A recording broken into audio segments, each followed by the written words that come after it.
Hello my dear students, welcome to my YouTube channel. तो आज हम लोग स्टार्ट करने वाले हैं फिज़िक्स का चैप्टर 11। दैट मीन्स कि हमारा सेकंड चैप्टर होने वाला है human I and the colourful world. पहला चैप्टर हम लोगों ने इलेक्ट्रिसिटी पढ़ा, ठीक है। तो आज हम लोग अपने सेकंड चैप्टर स्टार्ट करने वाले हैं ह्यूमन आई। इस चैप्टर को पढ़ने के बाद, इस नोट्स को पढ़ने के बाद यहाँ से चाहे आपका कैसा भी क्वेश्चन आए एग्ज़ाम में नहीं छूटेगा। तो so please be with me. तो चलिए स्टार्ट करते हैं बिना किसी लेट के। तो देखिए ह्यूमन आई क्या है। It is a spherical ball like structure having a diameter of 2.3 centimetre. इसका जो डायमीटर होता है वो 2.3 सेंटीमीटर होता है और इसका जो शेप होता है वो स्फेरिकल होता है, ठीक है। देखिए यहाँ पे ह्यूमन आई का डायग्राम है। देखिए फ्रेंड्स, इस चैप्टर से आपका दो पार्ट्स में क्वेश्चन आएगा। एक तो ह्यूमन आई और दूसरा आपका भी हम लोग पढ़ेंगे आगे एटमॉस्फेरिक रिफ्रैक्शन, तो वहाँ से एक क्वेश्चन आएगा, ठीक है। और एक आपका इससे आएगा, तो इसलिए ध्यान से पढ़ते जाइएगा साथ में। तो देखिए यहाँ पे ह्यूमन आई का मैंने डायग्राम बना रखा है। तो इसके हर एक पार्ट्स को हम लोग समझते जाएंगे वन बाय वन। तो देखिए क्या है मेन पार्ट्स ऑफ ह्यूमन आई। मेरा जो पहला पार्ट आ रहा है कॉर्निया। कॉर्निया क्या है? The front bulge part of the eye. ये जो आई का मेरा जो ये उठा वाला पार्ट देख रहे हैं ना, जो बल्जिंग टाइप का, ये मेरा कॉर्निया है, ठीक है। प्यूपिल क्या है? An aperture behind the cornea through which light enter the eye. Pupil के थ्रू ही लाइट हमारे आई में इंटर करता है। तो ये कॉर्निया के बाद आता है आपका, ठीक है। जैसे कि ये कॉर्निया है तो उसके बाद आपका प्यूपिल जो है आपका वो इसके बाद रहेगा यहाँ पे, ठीक है। उसके बाद देखिए क्या है iris, a muscular assembly that regulates the amount of light entering the eye by controlling the size of the pupil. ये आइरीज क्या करता है? ये मस्कुलर होता है पहली बात, ठीक है, मसल से बना होता है। और उसके बाद ये डिसाइड करता है कि कितने अमाउंट ऑफ लाइट हमारी आई में इंटर करेगा। वो कैसे करता है? तो controlling the size of the प्यूपिल। जैसे कि मान लीजिए आप डिम लाइट, एक जैसे कि मान लीजिए आप ब्राइट लाइट से डायरेक्ट अगर डिम लाइट में आ रहे हैं तो आपका क्या होगा कि आपका ये जो आइरीज है ना, जो मतलब वो क्या होता था कि कॉन्ट्रैक्ट करता है, वो सिकुड़ जाता है, ठीक है। तो वैसे जैसे कि आप डिम लाइट से डायरेक्ट अगर आप बाहर जाइएगा तो इस केस में अब देखिए क्या है crystalline lens. It is a convex lens that helps to form sharp image of object on the retina. ये क्रिस्टलाइन लेंस क्या करता है कि शार्प इमेज को फॉर्म करने में हेल्प करता है ताकि इमेज मुझे अच्छे से दिख सके, ठीक है। इसका शेप कैसा होता है क्रिस्टलाइन लेंस का? कॉन्वेक्स लेंस होता है, ठीक है। तो ये आपको याद रखना है। अब देखिए क्या है ciliary muscles. These are the muscles that surrounded the crystalline lens from all side and help to change its focal length. ये सिलियरी मसल्स क्या होता है? देखिए आपके आँख के सबसे फ्रंट में, जैसे कि यहाँ पे देखिएगा ये वाला जो रेड रेड कलर का होता है, ये मेरा सिलियरी मसल्स होता है। ये क्या करता है? आई का जो फोकल लेंथ है ना, उसको एडजस्ट करने में, उसको मैनेज करने में हेल्प करता है, ओके। अब देखिए क्या है रेटिना क्या है? The back inner surface of the eye ball is called retina. इसका जो मेरा आई का जो ये लास्ट वाला पार्ट होता है, इसको आप क्या बोल सकते हैं? इनर सरफेस में जो जहाँ पे आपका इमेज फॉर्म होता है वो होता है रेटिना। रेटिना पे ही इमेज फॉर्म होता है, इसलिए ये क्या करता है कि स्क्रीन की तरह एक्ट करता है। अब क्या होता है? ये कम्प्लीटली ब्लैक इन कलर, इसका कलर कैसा होता है? ब्लैक होता है। अब देखिए वर्किंग ऑफ आई कैसे काम करता है, हमारा आँख कैसे काम करता है, हम कैसे चीज़ों को देख पाते हैं, वो पढ़ते हैं। तो when light इंटर्स the I it passes through the cornea. जब हमारे आई में लाइट इंटर करता है तो सबसे पहले कॉर्निया से पास करता है, उसके बाद आपका वो एक्वस ह्यूमर से क्रॉस करता है। Cornea and aqueous humour act as a converging lens. Cornea और एक्वस ह्यूमर क्या करते हैं? वो एक कन्वर्जिंग लेंस का काम करते हैं और जो भी लाइट आता है उसको बेंड करते हैं। Then light passes through the crystalline lens. उसके बाद ये क्रिस्टलाइन लेंस देखिए, जैसे कि यहाँ पे देख सकते हैं इमेज में, देखिए आप ये कॉर्निया, उसके बाद ये आपका क्या है, यहाँ पे आपका एक्वस ह्यूमर है।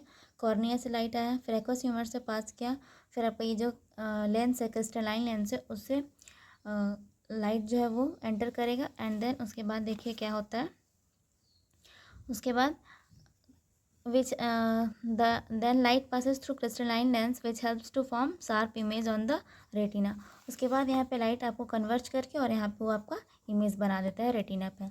उसके बाद वो इमेज क्या होता है, यहाँ पे कैसा इमेज बनता है मेरा? इन्वर्टेड इमेज बनता है, रियल एंड इन्वर्टेड बनता है, ठीक है।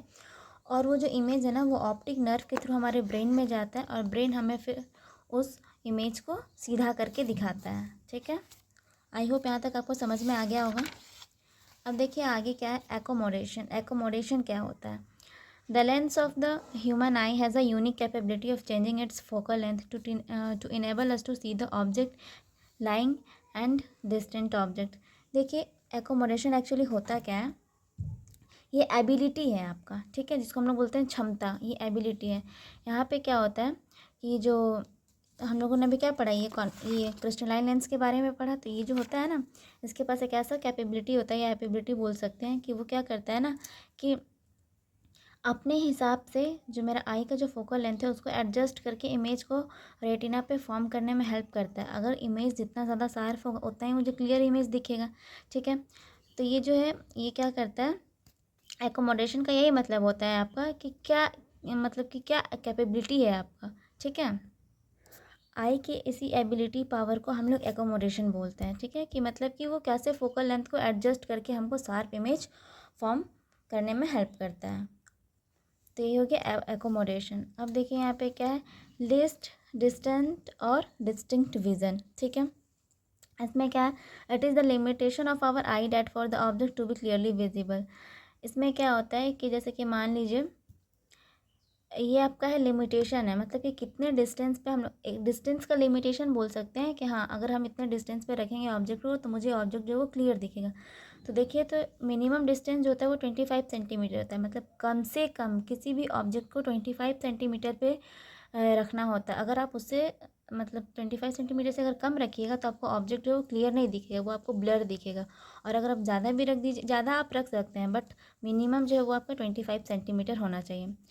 Otherwise I get strain on the object appears unclear. और क्या, नहीं तो आपका आई जो वो पिन करेगा, स्ट्रेंड होगा और ऑब्जेक्ट जो वो अनक्लियर दिखेगा।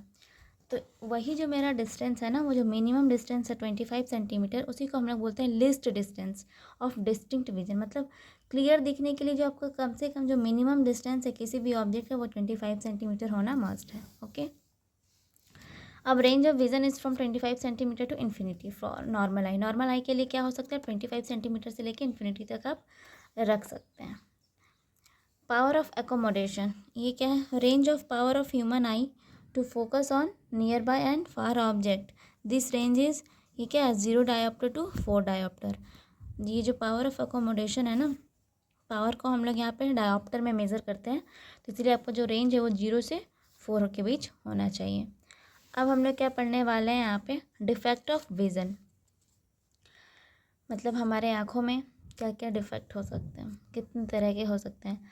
डिफेक्ट मतलब खराबी। Inability to see object clearly arises due to optical defects. ये हमारा ऑप्टिकल डिफेक्ट के कारण होता है। तो जो मेरा पहला डिफेक्ट है वो है मायोपिया। इसमें क्या होता है कि आपको सामने की चीज़ें अच्छे से दिखती है बट दूर की चीज़ें क्लियरली विजिबल नहीं होती, इसको हम लोग बोलते हैं myopia. A person can see nearby object clearly but can not see clear distant object clearly, या फिर but can not see clearly object at a far of distance. वही मतलब हुआ कि नियर ऑब्जेक्ट अच्छे से दिखती है बट फार ऑब्जेक्ट जो है वो क्लियर विजिबल नहीं हो पाती है। अब हम लोग जो मेरा सेकंड डिफेक्ट है वो क्या है, हाइपरमेट्रोपिया। इसमें इसका जस्ट ऑपोजिट है। इसमें क्या होता है कि पर्सन दूर की चीज़ों को अच्छे से देख पाता है बट सामने की चीज़ों को उसे अच्छे से नहीं दिखती हैं, ठीक है। प्रेसोबायोपिया क्या होता है, इसमें दोनों चीज़ें होती हैं, ना ही उसे दूर की चीज़ें दिखती हैं अच्छे से और ना ही सामने की चीज़ें दिखती हैं अच्छे से, ठीक है। इसमें दोनों होता है, मायोपिया एंड हाइपरमेट्रोपिया। अब देखिए इसका क्या क्या कॉजेज़ है, 1 बाई 1 का कॉजेज़ पढ़ेंगे, उसका करेक्शन पढ़ेंगे हम लोग, ठीक है। तो देखिए मायोपिया का क्या कारण है, क्यों ऐसा होता है। तो इसमें क्या होता है, excessive curvature of cornea. Cornea क्या हो जाता है मेरा, एक्सेसिव कर्वेचर, मतलब मेरा जो कॉर्निया का जो कर्वेचर है ना वो ज़्यादा हो जाता है, वो बढ़ जाता है। ये हो गया डिक्रीज, जिसके कारण क्या होता है मेरा, decrease in focal length of the eye lens. जो मेरा आई लेंस है उसका फोकल लेंथ जो वो डिक्रीज हो जाता है, जिसके कारण मेरा इमेज जो होता है ना वो रेटिना पे ना बन करके उससे पहले बन जाता है। Elongation of the eye ball, देखिए कॉर्निया का मतलब क्या बोल सकते हैं, कॉर्निया का साइज़ बढ़ेगा, उसका कर्वेचर बढ़ेगा, तो क्या होगा, फोकल लेंथ, आई लेंस का जो फोकल लेंथ है वो डिक्रीज़ करेगा। डिक्रीज़ करने के कारण क्या होगा, आई बॉल जो है वो एलोंगेट करेगा, और इस सब के कारण क्या हो कि मेरा इमेज जो है वो रेटिना से पहले बन जाएगा। और हम लोगों ने क्या पढ़ा है कि इमेज कहाँ फॉर्म होता है, रेटिना पे। रेटिना पे इमेज फॉर्म होगा तभी हम इमेज को देख पाएंगे, अदरवाइज़ नहीं। तो इसमें इमेज तो रेटिना से पहले ही फॉर्म हो जा रहा है, तो फिर हम लोग इसको नहीं देख पाते हैं इमेज को अच्छे से। तो इसको करेक्शन कैसे करेंगे, myopia is corrected by using concave lens of a suitable power. तो इसमें हम लोग क्या करते हैं कि कॉनकेव लेंस का हेल्प लेते हैं हम लोग। कॉनकेव लेंस क्या करता है, सारे जो लाइट रेज है उसको डाइवर्ज करके फिर उसको और रेटिना पे इमेज फॉर्म करने में हेल्प करता है। देखिए यहाँ पे इमेज डायग्राम के थ्रू पढ़ते हैं। देखिए यहाँ पे नॉर्मल आई है, आप देख सकते हैं। तो ये आपका क्या है, ये आपका ऑब्जेक्ट हो गया, ये आपका ऑब्जेक्ट हो गया, ठीक है। यहाँ से लाइट आ रही है आपकी। ये आपका कॉर्निया हो गया, ये आपका क्रिस्टलाइन लेंस हो गया, और ये आपका हो गया रेटिना। तो यहाँ पे देख सकते हैं कि नॉर्मल आई में क्या हो रहा है कि ये हो गया आपका रेटिना, ठीक है। और ये जो हो गया आपका हो गया कॉर्निया। कॉर्निया से इमेज एंटर कर रही है, ये आपका हो गया क्रिस्टलाइन लेंस।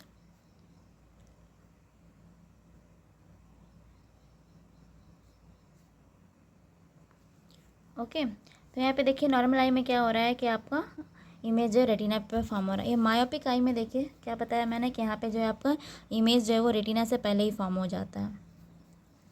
तो in a myopic eye the image of distant object is formed in front of the retina.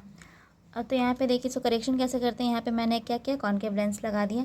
तो यहाँ पे क्या कर रहा है कि ये देखिए यहाँ पे जो भी ये ऑब्जेक्ट है, यहाँ से जो भी लाइट आ रही है वो क्या करिए, पहले तो वो डाइवर्ज हो रही है, फिर डाइवर्ज होने के बाद फिर ये जो मेरा ये लेंस जो क्रिस्टलाइन लेंस कैसा होता है, कॉन्वेक्स लेंस होता है। तो कॉन्वेक्स लेंस क्या करता है, सारे लाइट रेज को कन्वर्ट कर देता है। तो ये सारे लाइट रेज को कन्वर्ट करके क्या कर रहा है, रेटिना पे एक इमेज बना रहा है। तो मेरा हो गया यहाँ पे, तो फिर मुझे इमेज अच्छे से दिखेगी। तो देखिए फ्रेंड्स, अगर एग्ज़ाम में क्वेश्चन आएगा तो आपका आ सकता है कि मायोपिया क्या है, ठीक है, कॉजेज़ क्या है उसके, और उसको कैसे करेक्ट करना है, उसका करेक्शन।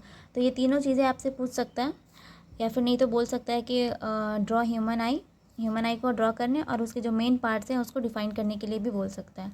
तो ऐसे करके आपके क्वेश्चंस आ सकते हैं। यहाँ पे देखिए मेरा सेकंड क्या था, हाइपरमेट्रोपिया। तो उसमें हम लोग क्या पढ़े थे कि उसमें पर्सन को दूर की चीज़ें क्लियरली दिखती थी बट सामने की चीज़ें विजिबल नहीं होती थी। तो यहाँ पे कॉजेज़ क्या क्या है, increase of focal length of the eye lens. इसमें क्या होता है, फोकल लेंथ बढ़ जाता है। शॉर्टनिंग ऑफ आई बॉल क्या हो जाता है, छोटा हो जाता है। और loss of curvature of the cornea, और कॉर्निया कर्वेचर क्या जाता है, लॉस हो जाता है। डैट मीन्स बोल सकते हैं आप डिक्रीज कर जाता है।